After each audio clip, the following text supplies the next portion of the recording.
गुणसूत्र के बारे में हमने पिछली क्लास में देखा था कि गुणसूत्र क्या होते हैं। ठीक है, तो गुणसूत्र मैंने आपको बताया था, गुणसूत्र जो है वो मेल हो चाहे फीमेल हो उसमें 23 जोड़ी पाए जाते हैं। ठीक है, मगर देखा यह जाता है कि मूल रूप से अगर किसी फीमेल में गुणसूत्र हैं तो उसमें कितने जोड़ी गुणसूत्र पाए जाएंगे, और फीमेल पार्ट में अगर देखा जाए तो फीमेल में कितने गुणसूत्र पाए जाएंगे। ठीक है, तो आज जो मैं आपको बताऊंगा वो किन्नर के बारे में, ट्रांसजेंडर के बारे में आपको थोड़ा सा बताऊंगा कि ट्रांसजेंडर कैसे उत्पन्न हो जाते हैं, कैसे ये पैदा हो जाते हैं। ठीक है, तो इसके बारे में बताऊंगा। तो इससे पहले हमारे पास में दिमाग में ये स्ट्रक्चर बनना होना चाहिए कि ह्यूमन बॉडी में गुणसूत्र की जोड़े कितने होते हैं, 23 जोड़े पाए जाते हैं। ह्यूमन बॉडी की बात कर रहा हूं मैं। ठीक है, मनुष्य शरीर की बात करूं तो मनुष्य में कितने 23 जोड़े, ये 23 पेयर में पाए जाते हैं। तो एक को बोला जाता है ऑटोसोम और एक को बोला जाता है एलोसोम। ठीक है, अगर हर एक बॉडी में देखा जाए तो ह्यूमन बॉडी में अगर देखा जाए तो ऑटोसोम जो है वो सामान्यतः हर एक बॉडी में पाया जाएगा। अगर मैंने बोला 22 जोड़े तो 22 का अगर डबल कर दो आप, अगर 22 का डबल करोगे तो कितना होगा। ठीक है, तो 22 जोड़े तो इसमें पाए जाएंगे। ठीक है, मगर इसमें एक जोड़े हैं, 23 जोड़े टोटल है। तो एटोसोम में या ऑटोसोम में 22 जोड़े हैं तो एक जोड़े बच गया तो एलोसोम में होगा, और यही डिसाइड करेगा मेल पार्ट और फीमेल पार्ट में कितने गुणसूत्र जाएंगे। ठीक है, ये पॉइंट अच्छे से याद रखना, क्योंकि ये पॉइंट याद रखोगे तभी जाके आगे चीजें समझ सकते हो ना। तो मेल पार्ट में एक्स और वाई होता है, फीमेल पार्ट में एक्स और एक्स होता है। यही डिसाइड करेंगे कि लड़का पैदा होगा कि लड़की पैदा होगी, यहीं से डिसाइड होता है। ठीक है, तो हेडिंग आप डाल सकते हो। कैसे बनते हैं ये भी बता देता हूं कि ये एक्स एक्स और वाई वाई कैसे बनते हैं। अगर मैं बात करूं मेल और फीमेल की, ठीक है, मेल और फीमेल की, है ना, तो मेल में अगर देखा जाए तो क्या होते हैं, स्पर्म होते हैं। ठीक है, और फीमेल में ओवा होते हैं या ओवम होते हैं। ठीक है, ये होते हैं। ये दोनों जब आपस में जुड़ते हैं तो जायगोट का निर्माण करते हैं। किसका निर्माण करते हैं, जायगोट का निर्माण करते हैं। इसी जायगोट में 44 मतलब ये ऑटोसोम पाया जाता है, 44 गुणसूत्र पाए जाते हैं। अगर जोड़े की बात करें तो 22 जोड़े इसी ऑटोसोम में पाए जाते हैं। ठीक है, अब देखो यही डिसाइड करते, इसके बाद डिसाइड होता है, 44 के बाद डिसाइड होता है कि मेल पैदा होगा कि फीमेल पैदा होगा। यहां तक चीजें समझ में आ गई आपको। ठीक है, अब देखो चीजें समझो। ट्रांसजेंडर हर एक व्यक्ति के दिमाग में रहता है, ये आप बहुत अच्छे से दिमाग में सेट करके रखना। अगर ये समझ गए होगे तो आगे चीजें आपको समझने में दिक्कत बिल्कुल भी नहीं होंगे। ठीक है, तो देखो सबसे पहले मैंने बोला किन्नर के बाद, किन्नर के बारे में, है ना, किन्नर या ट्रांसजेंडर, क्या बोलते हैं, किन्नर या ट्रांसजेंडर। ठीक है, या तो बोलो आप इसे एक बीमारी होता है सिंड्रोम करके।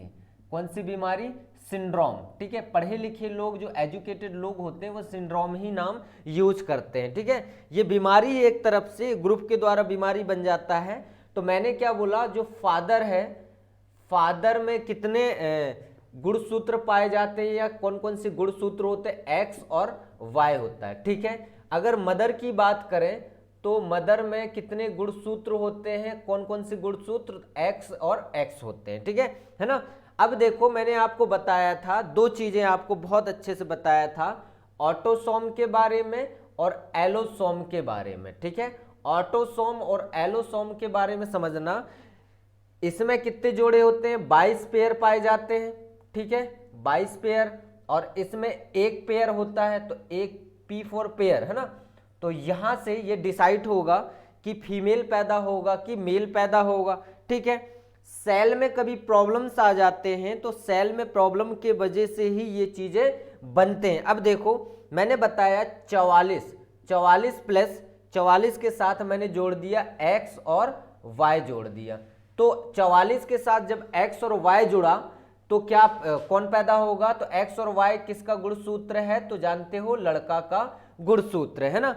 अब इसी के साथ कभी कभी क्या होता है, इसी के साथ वाई जुड़ जाता है, कुछ सेल में प्रॉब्लम्स आ जाते हैं उसके वजह से इसके साथ में क्या जुड़ जाते हैं, वाई जुड़ जाते हैं। तो ये कौन सा, ये लड़की किन्नर पैदा हो गई।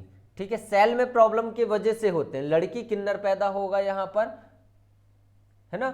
अब देखना मैंने क्या बोला, 44 तो जाइगोट में है ही, इसके बाद में एक्स और वाई अलग से जुड़ेगा तो एक्स एक्स जुड़ गया, एक्स के साथ कभी अगर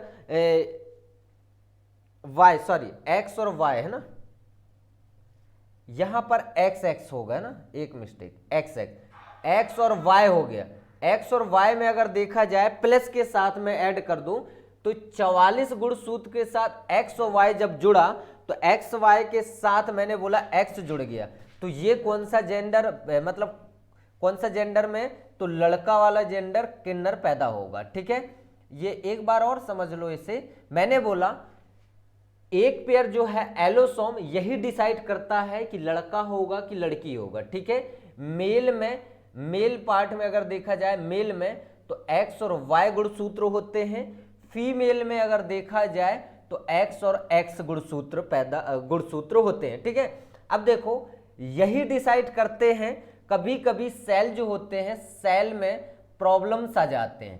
ठीक है, सेल में प्रॉब्लम्स के वजह से क्या होते हैं, इसके साथ साथ में जैसे मैंने 44 बताया, 44 ये है, ये हर एक जाइगोट में पाया जाएगा, जब प्रारंभ होता है तभी ये 44 गुणसूत्र उसमें समा जाते हैं या पाए जाते हैं। ठीक है, एक्स एक्स के साथ में वाई जुड़ गया, कभी भी 44 के साथ में एक्स एक्स जुड़ा तो लड़की पैदा हुआ, और लड़की के पैदा हुआ तो इसी के साथ में वाई जुड़ गया तो लड़की वाली किन्नर पैदा हो गई, और 44 के साथ में एक्स और वाई के साथ एक्स जुड़ गया तो लड़का पैदा होगा। किन्नर ऐसे ही बनते हैं। ठीक है, अगर देखा जाए गुणसूत्र, गुणसूत्र की खोज किसने किया था, अभी बताया था मैंने, गुणसूत्र या क्रोमोसोम की खोज किसने किया, क्रोमोसोम।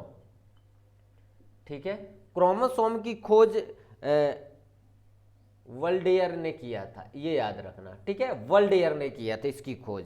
यहां तक चीजें समझ में आ गए, है ना। तो ये थोड़ी सी संरचना थी जो आपको मुझे बताना था, क्योंकि किन्नर के बारे में हर कोई व्यक्ति अलग अलग अफवाह के तरह में सोचता है। जैसे उन्हें हक है, जैसे हमें हक है इस समाज में रहने का, वैसे ही उन्हें भी उतना ही हक है जितना हमें है समाज में रहने का। ठीक है, तो कहीं ना कहीं उन्हें भी मान्यता दिया जाए, मेरे हिसाब से तो ये चीज़ एकदम बेस्ट है और रहना भी चाहिए। ठीक है, तो चलो मिलते हैं कल एक नए वीडियो के साथ में। तो ये थोड़ा सा मुझे बताना था, इसलिए मैंने आपके सामने ये लेके आया। और आपने अगर क्रोमोसोम वाला वीडियो नहीं देखा तो एक बार उस क्रोमोसोम की वीडियो डला हुआ है तो आप एक बार ज़रूर देखना। ठीक है, तो लड़का किन्नर पैदा हुआ कि लड़की किन्नर पैदा हुआ, ये डिसाइड करने वाला कौन होता है, एलोसोम। और एलोसोम में कभी कभी सेल प्रॉब्लम्स आ जाते हैं, डिवीज़न में कभी कभी सेल जो डिवीज़न होते हैं उसमें कभी प्रॉब्लम्स आ जाते हैं, तब जाके ये मतलब बोले बहुत समय के बाद में ये कहानी बनती है, ऐसे ही नहीं होता। ठीक है, तो ये गलती न लड़के की होती न लड़की की होती है, वो सेल में प्रॉब्लम्स के वजह से ही ये कुछ तरीके से चीज़ें उत्पन्न होते हैं। तो यहाँ तक आपको प्रॉब्लम्स तो नहीं है समझने में।